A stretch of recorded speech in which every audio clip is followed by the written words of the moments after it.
quand ils sont unis comme un seul homme. 258. Maintenant que le soleil brille, le temps de la prière est venu, comme cela a été expliqué en rapport avec le verset, qu'ils craignent avec le soleil. Tehillim 72 2.5. Les mots avec le soleil signifient qu'il faut garder avec nous la lumière du soleil afin d'éclairer la nukva, qui est appelée peur, car la peur, la nukva, doit être unie au soleil, Zahir Ampin, et non séparée. Tant qu'il n'y a pas de lumière du jour, la peur n'est pas avec le soleil. C'est pourquoi, lorsque le soleil brille, nous devons les unir. C'est le sens du verset. Avec le soleil. 28. Qui a trouvé les Yemim dans le désert alors que Rabbi Elazar et Rabbi Yitzhak voyagent, il voit une montagne avec des créatures étranges qui tournent autour de son sommet. Rabbi Elazar assure Rabbi Yitzhak qu'il n'a pas à craindre ces créatures, car seul celui qui craint ses péchés a des raisons d'avoir peur, et il entame une discussion sur le verset titre. Les humains, nous dit-on, sont des descendants de Caïn. Ce sont des êtres contre nature créés du côté des mauvais esprits au moment où le sabbat était sur le point d'être sanctifié. Bien qu'ils soient capables de revêtir un corps une fois par jour, ils restent sans corps car ils ont été rognés par le 6e et le 7e jour. Parce que l'esprit souillé s'est attaché à lui, nous apprenons ensuite qu'Anna a pu trouver ces esprits et qui lui ont enseigné les questions relatives à la souillure. Mais celui qui marche dans les voies de Dieu peut les rencontrer sans crainte. La pertinence de ce passage. Nous avons tous ressenti l'influence des forces obscures qui errent dans cette dimension physique. L'énergie de ce passage particulier nous enveloppe dans la protection de la lumière. Cela nous épargne les méfaits des mauvais esprits, tout en renforçant notre détermination à nous connecter plus pieusement à la lumière dans tous nos efforts. 259. Le Rabbi Elazar et le Rabbi Yitzhak continuèrent leur voyage jusqu'à ce qu'ils atteignent un champ, où ils s'assirent. Ils levèrent la tête et virent une montagne avec d'étranges créatures qui tournaient autour de son sommet. Lorsque Rabbi Yitzhak fut effrayé, Rabbi Elazar demanda, « Pourquoi as-tu peur ?» Il répondit, « Je vois cette énorme montagne avec des créatures étranges dessus, et j'ai peur qu'elles nous attaquent. » Il dit, « Celui qui a peur doit avoir peur des péchés qu'il a commis. Viens et regarde. Ce ne sont pas les mêmes créatures qui avaient l'habitude de hanter les montagnes. » 260. Il a commencé la discussion en citant le verset, « Et voici les enfants de Tsivon, et Yayanak. » C'est Anna qui a trouvé les Yemim dans le désert. Bereshit 36 2.24. Ce verset a déjà été expliqué, et pourtant, il s'avère que ce ne sont pas ceux qui sont mentionnés dans le verset. Les Mimi habitaient autrefois.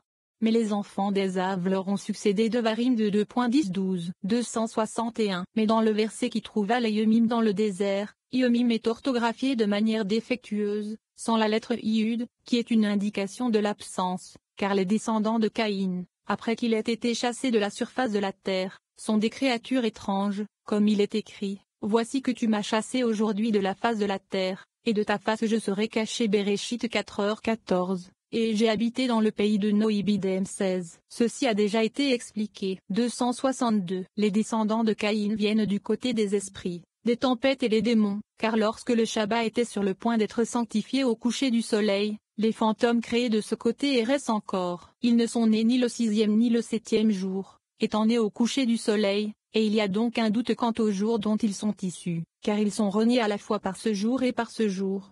263. Ils continuaient à se répandre de ce côté de Caïn, c'est-à-dire qu'ils étaient ses descendants, revêtus de ce côté mais sans existence tangible. C'est pourquoi Yemim s'écrit sans Yud, car ils sont reniés par les 2 jours, c'est-à-dire par le vendredi et le Shabbat, parce qu'ils ont été créés au coucher du soleil. Ils peuvent être vus par les hommes, c'est-à-dire que, bien qu'ils soient des fantômes, une fois par jour, ils ont un corps. Anna a trouvé les esprits appelés Yemim, et ils lui ont appris comment mettre au monde des bâtards, c'est-à-dire en accouplant un âne et un cheval pour qu'ils produisent une mule. Ils hantent les montagnes et revêtent un corps une fois par jour, puis se déshabillent et restent sans corps. 264. Venez et regardez. Anna était un bâtard de Tsivon, qui vint à la mère d'Anna et engendra un bâtard. Il est donc venu de l'esprit souillé qui s'est attaché à lui et lui a permis de trouver ses esprits, qui lui ont enseigné les questions relatives au côté de la souillure.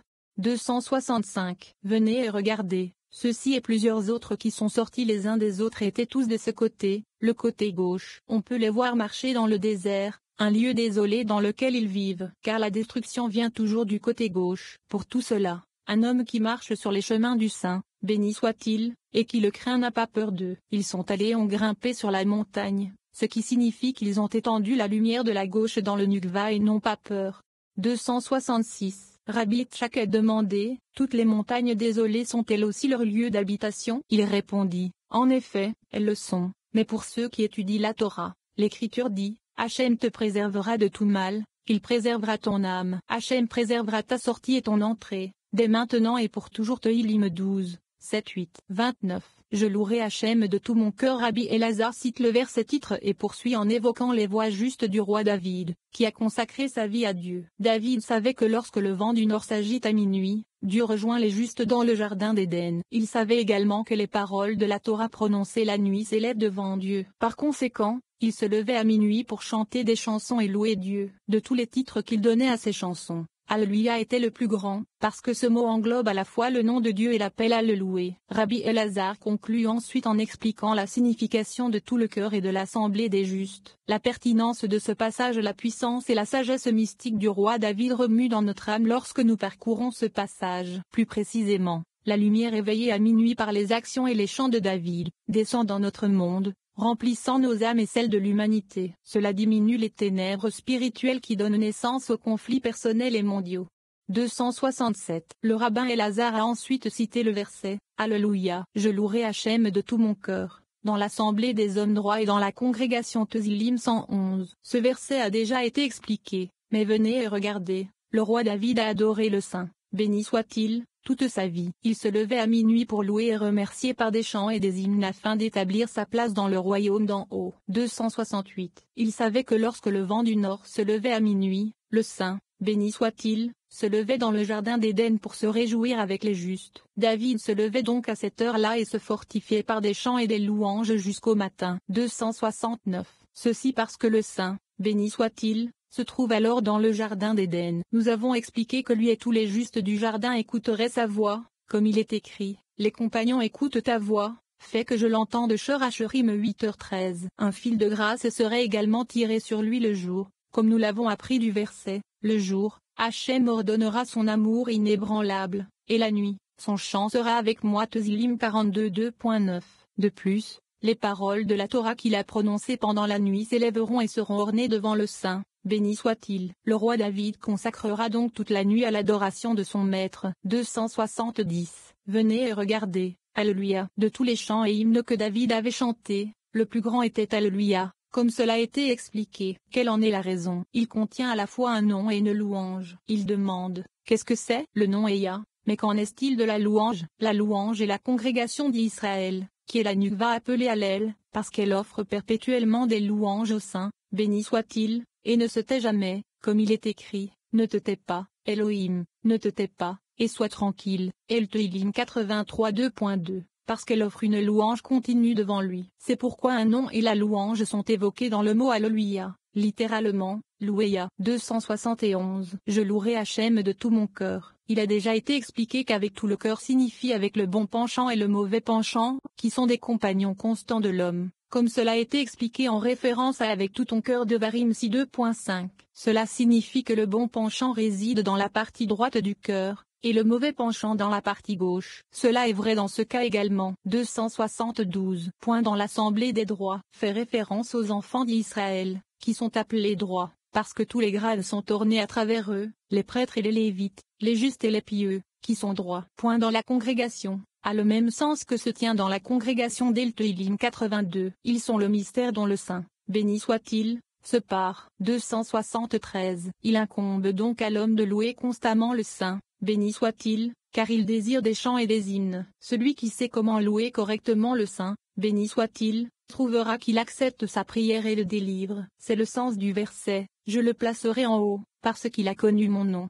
Je le rassasierai d'une longue vie. Tehillim 91, 14, 16, 30. Tu es ma cachette. Rabbi Elazar explique les termes cachette, adversaire et chant de délivrance. Tous les chants et hymnes de David, apprend-on, contiennent de profondes allusions à la sagesse, car ils ont été composés sous l'inspiration directe de Dieu. Rabbi Elazar discute ensuite de la signification du verset, tu m'as bien poussé. David a adressé ces mots à l'autre côté, qui pousse l'homme à se détourner de Dieu. Comme David le savait bien, Dieu protège ceux qui se prémunissent contre le mauvais penchant. La pertinence de ce passage de le roi David était un guerrier courageux et vaillant à la lumière du jour et un profond mystique aux heures de la lune. Spirituellement, David a fait la guerre et a conquis le mauvais penchant en lui. C'est le champ de bataille décisif où se déroulent les plus grandes guerres et les plus grands conflits. Utilisant la sagesse mystique de la Kabbale, David a habilement manié le pouvoir de la lumière et a ainsi triomphé des forces des ténèbres. Cette puissance et ce courage spirituel nous sont inculqués par ces versets anciens. De plus, la lumière de David renforce nos prières, nous assurant une plus grande protection contre les forces internes du mal, et augmentant la lumière qui se déverse dans nos vies, et donc dans le monde. 274. Rabbi Ozi a cité le verset « Tu es mon refuge, tu me protèges de l'adversaire, tu m'entoures de champs de délivrance ». Cela Tesilim 32 2.7. Ma cachette, fait référence au Saint, béni soit-il, qui est une cachette et un bouclier pour l'homme qui foule les sentiers de la Torah, le secret de la colonne centrale, et qui est caché à l'ombre de ses ailes pour ne pas être blessé. Il se demande, pourquoi lit-on alors, tu me préserveras de l'adversaire, ce qui a le même sens que, tu es ma cachette? Il répond, l'homme a des ennemis en haut comme en bas pour lesquels il est dit, tu es ma cacherie. C'est le mauvais penchant, au sujet duquel il est écrit, tu me protégeras de l'adversaire. Il attaque en haut et en bas, il s'éloigne pour inciter et s'élève pour accuser. Sans le mauvais penchant, l'homme n'aurait pas d'ennemis dans le monde. C'est pourquoi l'Écriture dit, tu me préserveras de l'adversaire, de la mauvaise inclination. 275. Tu m'entoures de champs de délivrance. Cela Tesilim 32 2.7. Il dit, il aurait fallu lire, il m'entoure, à la troisième personne, car à la deuxième personne, cela pourrait signifier, les champs de délivrance m'entourent. Pourquoi alors lit-on tu m'accompagnes à la présente personne? Il répond, dans ces champs, il y a des degrés de salut, tu m'en entoureras pour me garder sur mon chemin. Le verset s'adresse en effet au Saint, béni soit-il en disant, tu me bouscules. Ce verset peut être lu à l'endroit ou à l'envers, des deux côtés, mais société anonyme signification reste la même. 276. Venez et voyez, les chants et les louanges chantés par David contiennent des mystères et des sujets élevés du secret de la sagesse, car ils ont tous été inspirés par l'Esprit Saint, qui habitait avec David lorsqu'il récitait de poèmes. C'est pourquoi ils ont tous été dits par l'Esprit Saint. 277. Rabbi Elazar poursuit avec le verset, tu m'as poussé pour que je tombe, mais Hachem m'a aidé. Teilim 118 2.13. Il dit, il est écrit, tu m'as poussé, alors qu'il aurait dû être écrit, ils m'ont poussé. Pourquoi est-il écrit, vous m'avez poussé, alors que ce n'est pas le Saint, béni soit-il, qui l'a poussé, mais ses ennemis? Il répond, c'est l'autre côté, qui pousse toujours l'homme dans le but de le détourner du Saint, béni soit-il. C'est le mauvais penchant, le compagnon constant de l'homme, auquel David a adressé les mots, tu m'as poussé pour que je tombe, parce qu'il a failli, avec tous les problèmes qui lui sont arrivés, le détourner du Saint. Béni soit-il. David dit à ce sujet, tu m'as poussé à tomber dans le genou, mais Hachem m'a aidé en ne me livrant pas entre tes mains. 278. Il incombe à l'homme de s'en prémunir, afin qu'elle ne devienne pas maîtresse de lui. Alors le Saint, béni soit-il, le gardera dans toutes ses voies, comme il est écrit, alors tu marcheras sur ton chemin en toute sécurité, et ton pied ne trébuchera pas. Michelet 3h23. Et quand tu iras, tes pas ne seront pas limités. Michelet 4h12. Il est également écrit, mais le chemin des hommes justes est comme la lueur du soleil, il brille de plus en plus fort jusqu'à la hauteur du midi. Michelet 4h18. Rabbi Yehuda a dit, heureux les enfants d'Israël, car le Saint, béni soit-il, les garde dans ce monde et dans le monde à venir, comme il est écrit. Ton peuple aussi sera tout juste, il héritera la terre pour toujours. Yeshaïa 62.21. Béni soit Hachem pour toujours. Amen et Amen. Yaakov s'est installé. Le rabbin Shia ouvre une discussion sur le choix le plus important que chacun d'entre nous doit faire. Suivre le mauvais penchant, une force présente et persuasive dès la conception de l'être humain, ou le bon penchant, qui ne s'exprime pas avant l'âge de 13 ans. Nous apprenons qu'un individu juste est celui qui n'accorde pas de crédit au mauvais penchant, mais qui attend plutôt l'arrivée du bien. Alors que ceux qui suivent le mauvais penchant souffriront certainement dans le monde à venir, les justes sont amenés à subir des épreuves et des afflictions dans ce monde, précisément parce qu'ils ne s'associent pas à l'autre côté, dont c'est le royaume. Pourtant, Dieu délivrera les justes de tous les maux. Comme il l'a fait pour Yaakov, Dieu protège les justes d'un jugement sévère en les retirant du monde au moment du jugement, ou en reportant le jugement. La pertinence de ce passage. Vivant dans une dimension de temps et d'espace, nous tombons invariablement dans l'illusion que notre comportement négatif porte ses fruits, alors que les actes positifs ne sont pas récompensés. Cette illusion est alimentée par notre concept du temps, qui retarde à la fois le jugement et la récompense. Nos concepts d'espace et de séparation redirigent les jugements et la lumière vers différents domaines de notre vie. Ainsi, nous pouvons avoir un comportement contraire à l'éthique dans les affaires et récolter une récompense financière. Le jugement peut alors être dirigé vers notre santé, mais nous pouvons ne pas voir de lien, croyant plutôt que la vie est chaotique et aléatoire.